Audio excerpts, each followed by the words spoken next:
ವಿವಿಧ ಇಲಾಖೆಗಳಲ್ಲಿ ಹಸ್ತಕ್ಷೇಪ ಆರೋಪ, ಡಿಕೆಗೆ ಚೆಕ್ಮೇಟ್ ನೀಡೋಕೆ ಮುಂದಾದ್ರ ತ್ರಿಮೂರ್ತಿಗಳು. ಸತೀಶ್ ಪರ ಮಹದೇವಪ್ಪರಿಂದ ದಲಿತ ಸಿಎಂ ಡಿಸಿಎಂ ದಾಳ.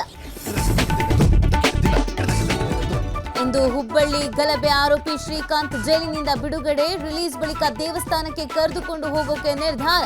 ಮನೆ ಬಳಿ ಮನೆ ಮಾಡಿದ ಸಂಭ್ರಮ. ಕೇಂದ್ರದಿಂದ ಬರೋ ಜಿಎಸ್ಟಿ ಹಣಕ್ಕಾಗಿ ಬಿಜೆಪಿ ಹೋರಾಡಬೇಕು. ಶ್ರೀಕಾಂತ್ ಪೂಜಾರಿ ಹೆಸರಲ್ಲಿ ಧರಣಿ ಮಾಡಿ ರಾಜಕೀಯ ಮಾಡ್ತಿದೆ. ಸಚಿವ ದಿನೇಶ್ ಗುಂಡೂರಾವ್ ವಾಗ್ದಾಳಿ. ಲೋಕಸಭಾ ಚುನಾವಣೆಗೆ ಬಿಜೆಪಿ ನಾನಾ ಕಸರತ್ತು. ಸೋಮವಾರ ಸಭೆ ಕರೆದ ಬಿವೈ ವಿಜಯೇಂದ್ರ. ಎಲೆಕ್ಷನ್ ತಯಾರಿ, ಮೈತ್ರಿ ಹೊಂದಾಣಿಕೆ, ಸೀಟು ಹಂಚಿಕೆ ಕುರಿತು ಚರ್ಚೆ. ಮಂಡ್ಯದಲ್ಲಿ ಪಿಯು ಪರೀಕ್ಷೆ ಅಕ್ರಮ ಆರೋಪ. ಶಾಲಾ ಸಹ ಶಿಕ್ಷಕ ರಮೇಶ್ ತಲೆದಂಡ. 5 TV5 ಕನ್ನಡದ ಬಿಗ್ ಇಂಪ್ಯಾಕ್ಟ್.